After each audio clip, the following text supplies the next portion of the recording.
اچھا حافظ صاحب، آج کل آپ کو پروفیشنل جگتوں میں بڑا ہاتھ سیدھا ہوا ہے، اور آپ کو پتا ہے ایک بندہ جو آپ کی میمیکری کرتا ہے تو کیوں نہ تھوڑا جہا بدلا ہو جاوے، یہو جہا بندہ کی ہوندا ہے؟ سنگر ہے تے کچھا پا کے ماں دی شان ہٹ ہوئی.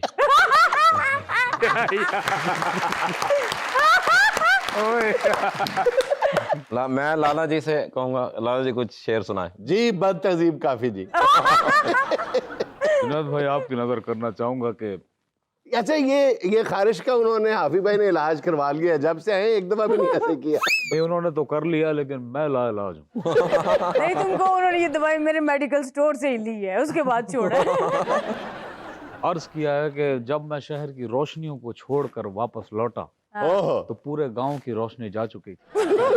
ایک بزرگ کو کہتے سنا تھا کہ گاؤں کا ٹرانسفارمر سڑ گیا ہے. سارے گاؤں نے چندہ جمع کر کے دیسی گھی ڈالا، وہ دیسی گھی بھی سڑ گیا. اب اس دیسی گھی سے نہ ہی پکوڑے بن سکتے ہیں نہ سموسے. میں واپس شہر کو پلٹا، دروازے پہ جا کے دیکھا تو وہ خسرا تالا لگا کے صحرا کی طرف چلا گیا. بہت اچھے، اللہ تعالیٰ بہت اچھے کیا ہے. تاش والے کنگ تو گھر دے فیصلے کرائے ہوندے نے، بہت آدھا کلام. کیا کہنے، بہت اچھے. اور ایک اور آپ کی نظر ہے کہ سنا ہے اس کی گلی میں جو بھی جاتا ہے پھنس جاتا ہے. سنا ہے اس کی گلی میں جو بھی جاتا ہے پھنس جاتا ہے. سنا اس کا باپ روز تازہ سیمنٹ گلی میں پھینک دیتا. بہت، یہ بہت اچھا تھا. لیبر ڈے دے پیو نو مس یو کیا ہوندا ہے، بہت اچھا کلام تھا. اچھا حافظ صاحب، جنید صاحب تواڈے سامنے بڑے معزز بنے بیٹھے ہیں، ذرا ادھر بھی آؤ نا. جنید صاحب ہیں ہمارے لیے معزز، جی بڑا جی. کنجسٹڈ گڈریا ہوندا ہے ماشاءاللہ. آپ کو پتا ہے میں واقعی گڈریا ہوں، مجھے بکریاں پالنے کا بہت شوق ہے. اچھا حافظ صاحب، ہماری خواہش تو ہوگی کہ ہم آپ سے وہ کلام سنیں جو بہت کم سنا ہوا ہے، لیکن یہ بھی ساتھ ساتھ لالچ ہے کہ جو اتنا موسٹ پاپولر ہے وہ کیسے چھوڑ دیں. تو پلیز ذرا. ہاں میں سناتا ہوں کہ گھر میں بھی دل نہیں لگ رہا، کام پر بھی نہیں جا رہا، اچھا. جانے کیا خوف ہے جو تجھے چوم کر بھی نہیں جا رہا. رات کے 3 بجنے کو ہیں یار، یہ کیسا محبوب ہے جو گلے بھی نہیں لگ رہا اور گھر بھی نہیں جا رہا. اور بھی شعر ہیں کہ زندگی بھر پھول ہی بھجواؤ گے یا کسی دن خود بھی ملنے آؤ گے. خود کو آئینے میں کم دیکھا کرو، ایک دن سورج مکھی بن جاؤ گے. کہ وہاں اس نے جانے کی بات کی، یہاں میرا چہرہ اتر گیا، میرا آئینہ مجھے دیکھ کر میرے خال و خط سے مکر گیا. وہ میرا نہیں بھی تو کیا ہوا، مجھے اس کی خوشیاں عزیز ہیں.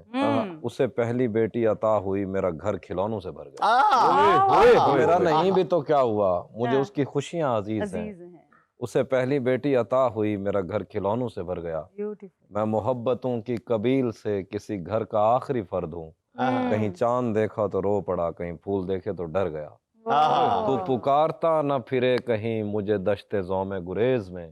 میں ہوں ایک لمحہ رائے گاں، میں گزر گیا تو گزر گیا. کیا کہنے. اچھا حافظ صاحب، کوئی ایسا کلام جو آپ اکیلے میں گنگناتے ہوں، پڑھتے ہوں اور آپ کو بہت مزہ آتا ہو؟ ہمارا ایک دوست ہے مدثر، اچھا. پچھلے دنوں میں نے اس کا ایک شعر پڑھا سرائکی میں.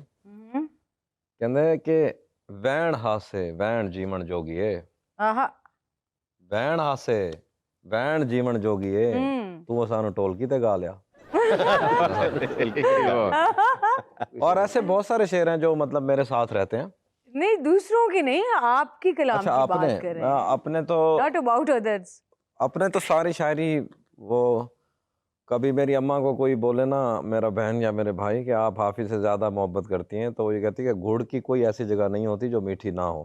تو شاعری اولاد کی طرح ہوتی ہے. مجھے تو اپنی ساری اولادیں زیادہ پیاری ہیں obviously. تو ان میں سے ایک دو میں سنا دیتا ہوں کہ موسموں کے تغیر کو بھانپا نہیں، چھتریاں کھول دیں، زخم بھرنے سے پہلے کسی نے میری پٹیاں کھول دیں. ہم مچھیروں سے پوچھو سمندر نہیں ہے یہ عفریت ہے، تم نے کیا سوچ کر ساحلوں سے بندھی کشتیاں کھول دیں.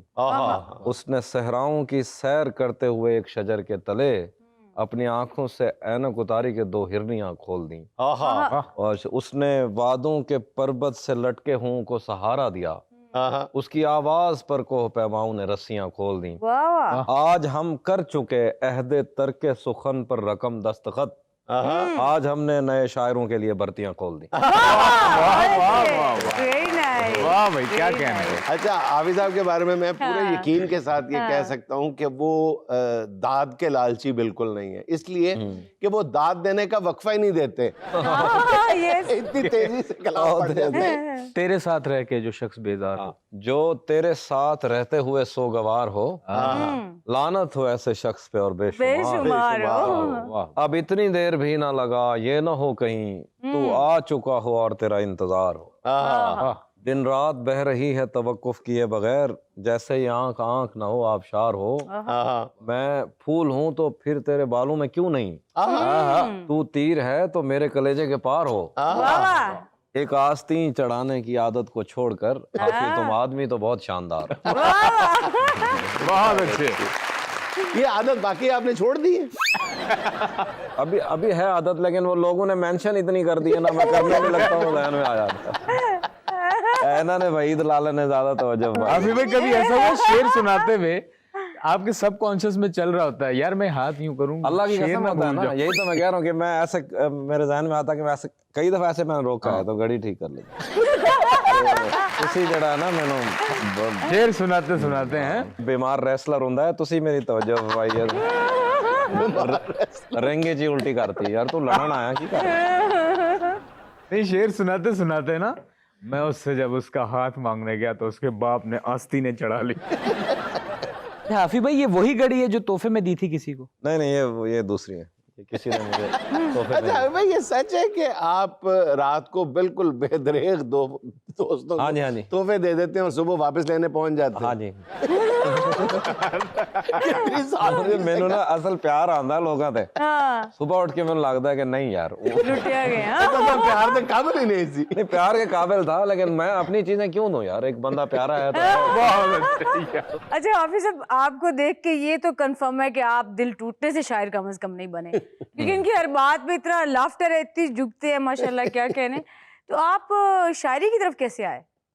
نہیں میں بیسیکلی شاعر ہی ہوں، یہ تو بعد میں نہیں اب آپ نے لائن بدل لی ہے باقی؟ نہیں یہ بھی بس ایسے کی طرف سے آفر ہوئی اور ڈرامے کی طرف؟ پہلے نا اصل میں کیا ہوتا تھا کہ مجھے ہمیشہ یہ خواہش رہی کہ میں ہمیشہ شاعر کے نام سے ہی جانا جاؤں، مجھے اور کوئی آئیڈینٹی چاہیے بھی نہیں تھی.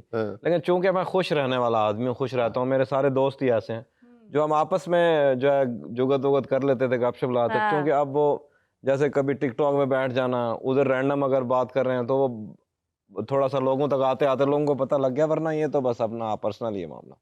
ورنہ میں کبھی نہیں چاہتا کہ میں چاہتا ہوں بس میں صرف شاعر ہی ٹھیک. ایک نظم ہے، اس کا عنوان ہے عورت، نثری نظم ہے. یہ نظم سنیے ذرا. جب کائنات نے پہلی بار آنکھ کھولی اور خلا کی گود میں وقت نے پہلا آنسو ٹپکایا تو عورت نے اسے چپ کرایا، یوں وہ پہلے آنسو کی ماں بنی. پہلے آنسو کی ماں بنی. جس کے دودھ نے فلسفیوں کو پالا، جس کے گیتوں نے جنگجوؤں کو لوریاں دیں، جس کے آنچل نے رسولوں کو سایہ دیا، جس کی خاک سے ولیوں نے وضو کیا، جس کی پیشانی کی جھریوں میں وقت نے پناہ لی، جس کی کوکھ میں بچے زمانے دعائیں تقدیریں اور کہکشائیں پلتی ہیں، جس کے چولہے سے تہذیب نے پکا ہوا اناج کھایا. عورت آدم کی تنہائی ہے، نہ پسلی سے کم نہ دل سے زیادہ. غصے میں آتی ہے تو اس کی آنکھوں کے نیچے سوئے ہوئے خدا جاگ جاتے ہیں. اداس ہو تو روتی نہیں، موسم بدل دیتی ہے. جو یمراج سے لڑ کر اپنا شوہر واپس لا سکتی ہے، جو وشنو کے وشواس سے زیادہ اٹل ہے. عورت شانتی ہے، بھکتی ہے، یدھ ہے، آشیرواد ہے، اور وہ شراب بھی جو نسلیں بدل دیتا ہے. جس کی محبت کسی گڑیا کو ماں بنا دے، جس کی گود میں دیوتا سوتے ہیں. وہ ایک ماں ہے جس کی کوکھ سے پیغمبر، عاشق، شہید اور ظالم جنم لیتے ہیں.